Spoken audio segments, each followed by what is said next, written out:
Dans cette vidéo, je vais vous montrer comment faire un import massif de vos utilisateurs. Donc vous avez un fichier Excel avec la liste de vos élèves ou même vos enseignants et vous l'importez sur Sekouli pour qu'ils puissent se connecter.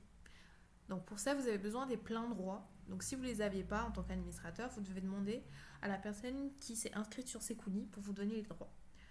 Ensuite, vous allez dans plus d'options, paramètres. Vous allez dans la partie utilisateur. Donc moi, mon exemple, ça va être sur les élèves. Pour l'instant, j'ai qu'un élève et je vais en importer, supposons, une centaine. Donc, ce sera toujours en deux temps.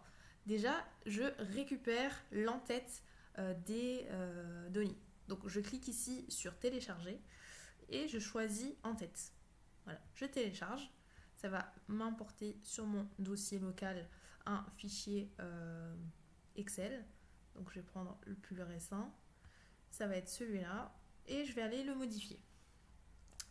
Donc, quand je le modifie, j'active bien la modification, je vais compléter donc un identifiant, supposons ça va être juste élève 1, le code ça va être code 1, la classe ça va être exactement la classe qui existe sur Sekouli. Donc si vous avez un doute, vous allez dans enseignement classe, donc vous avez déjà la classe de seconde, voilà, vous tapez seconde, date de naissance, supposons ils sont tous nés le 16 septembre 2010 par exemple.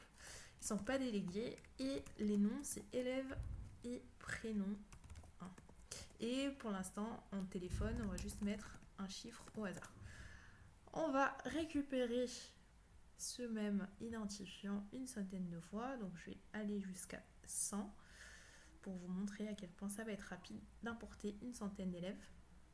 Donc pour la date de naissance je vais mettre 2010 partout, tac, voilà, et j'enregistre.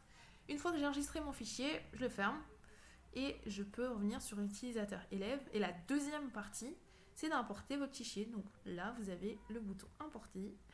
Vous choisissez le fichier que vous venez de modifier. Ça a bien détecté les 100 lignes.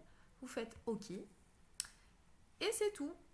Vous avez bien vos 100 nouveaux élèves qui sont là. Et donc, il suffit de leur communiquer maintenant leur identifiant et leur code d'accès.